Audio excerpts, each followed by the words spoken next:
प्यारे विद्यार्थियों, नमस्कार। मैं सुरेश चंद्र मीणा, प्रवक्ता विद्युत के पद पर राजकीय पॉलिटेक्निक महाविद्यालय बारा में पदस्थापित हूँ। आज के इस वीडियो ई लेक्चर के अंतर्गत इलेक्ट्रिकल सर्किट थ्योरी EE 205 के टॉपिक सुपरपोजिशन थ्योरम के बारे में अध्ययन करेंगे एवं जानेंगे कि सुपरपोजिशन थ्योरम क्या होती है एवं इसके द्वारा न्यूमेरिकल क्वेश्चंस को किन किन स्टेप में सॉल्व करते हैं। सबसे पहले हम सुपरपोजिशन थ्योरम का स्टेटमेंट के बारे में अध्ययन करते हैं। इस प्रमेय के अनुसार किसी भी लीनियर नेटवर्क जिसमें एक से ज़्यादा इंडिपेंडेंट सोर्स हों, इसको हम इस प्रकार समझ सकते हैं कि यह प्रमेय लीनियर नेटवर्क पर कार्य करती है एवं उसमें सोर्स एक से ज़्यादा यानी कि कम से कम दो सोर्स होना ज़रूरी है। दोनों सोर्स या तो वोल्टेज सोर्स हो सकते हैं V1 V2, या दोनों करंट सोर्स I1 I2 हो सकते हैं, या दोनों कॉम्बिनेशन में हो सकते हैं, यानी एक वोल्टेज सोर्स और एक करंट सोर्स V1 और I1। इस प्रमेय के द्वारा किसी भी नेटवर्क की किसी भी ब्रांच में वोल्टेज और करंट का मान ज्ञात करते हैं। ऐसा करने के लिए उस दिए हुए सर्किट में एक समय में एक ही सोर्स कार्य करता है, अदर सोर्स को डीएक्टिवेट कर देते हैं। डीएक्टिवेट करना यानी कि अदर सोर्स को उनके इंटरनल रेजिस्टेंस के द्वारा प्रतिस्थापित कर देते हैं। इस प्रकार हम कह सकते हैं कि वोल्टेज सोर्स को शॉर्ट सर्किट एवं करंट सोर्स को ओपन सर्किट करते हैं।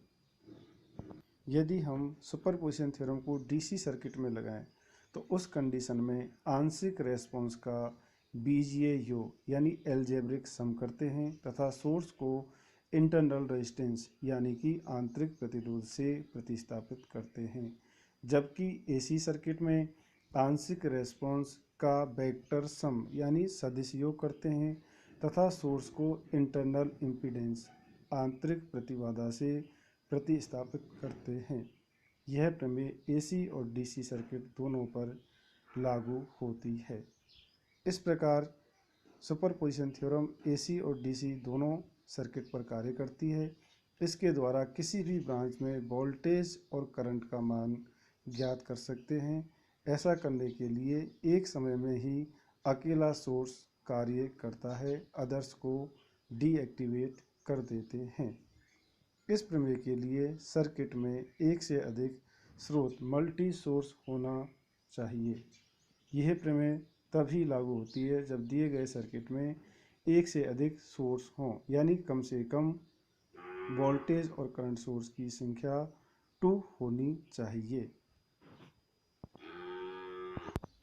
जैसा कि हमने जाना कि सुपरपोजिशन थ्योरम के लिए किसी भी नेटवर्क में एक समय में एक ही सोर्स कार्य करता है, तो उस सोर्स का योगदान ज्ञात करने के लिए हम अन्य सोर्स को डीएक्टिवेट करते हैं। इसके लिए हम वोल्टेज सोर्स को शॉर्ट सर्किट एवं करंट सोर्स को ओपन सर्किट करते हैं। यह प्रमेय लीनियर, एक्टिव और बायलेटरल सर्किट पर लागू होती है।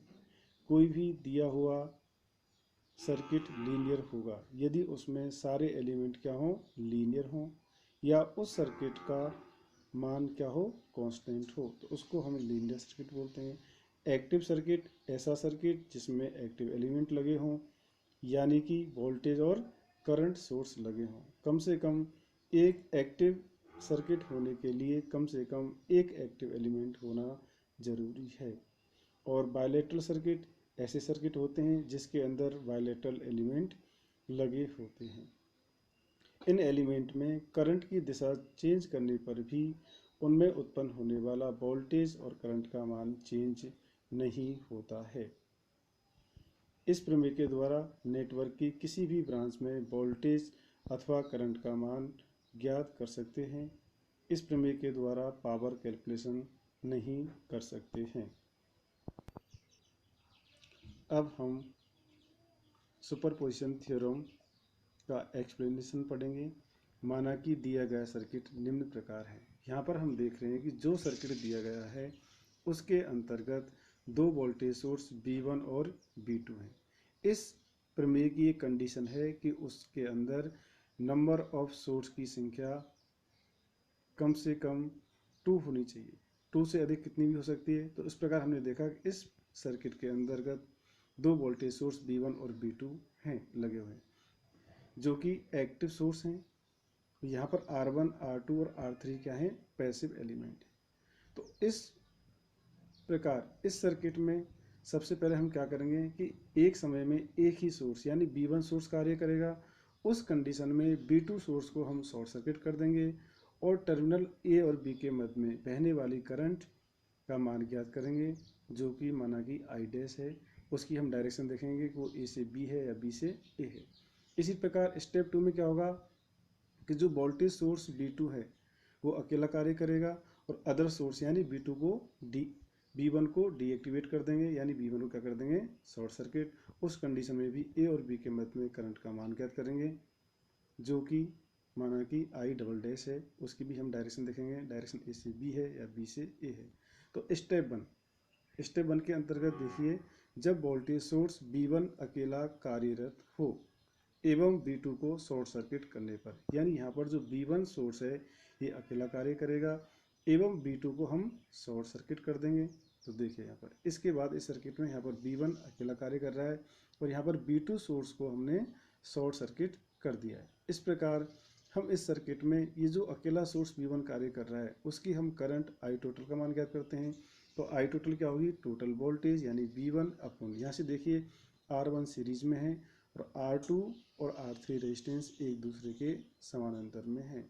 इस प्रकार इस सर्किट का कुल रेजिस्टेंस क्या होगा, R1 प्लस R2 समानांतर R3। तो देखिए I total equal to V1 upon R1 plus R2 समानांतर R3। इसको हमने फर्दर सॉल्व किया तो ये आ गया V1 upon R1 plus R2 और R3 किस में है, समानांतर में। तो इन दोनों को गुणा किया R2 dot R3 upon R2 plus R3। इस प्रकार अब हमें आई टोटल का मान ज्ञात कर लिया। अब हमें करंट चाहिए आई डैश। तो यहाँ पर क्या होगा, करंट डिवीजन रूल लगाना पड़ेगा, क्योंकि आई टोटल इस पूरे सोर्स के द्वारा करंट आ रही है।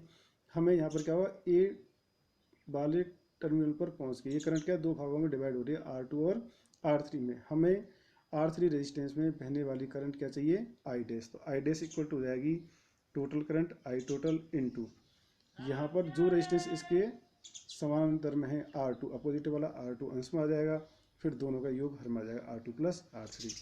इस प्रकार हमने देखा कि जब V1 सोर्स अकेला कार्य कर रहा है तो करंट की डायरेक्शन कहाँ पर है, A से B है और इसका मैग्नीट्यूड ये है।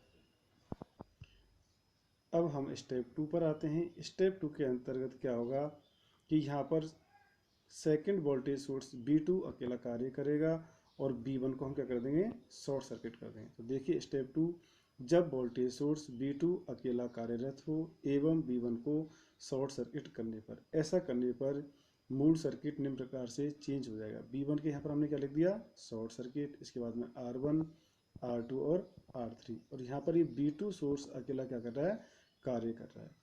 जब यहाँ पर ये V2 सोर्स अकेला कार्य कर रहा है तो यहाँ पर हम सबसे पहले इस सर्किट की टोटल करंट ज्ञात करेंगे।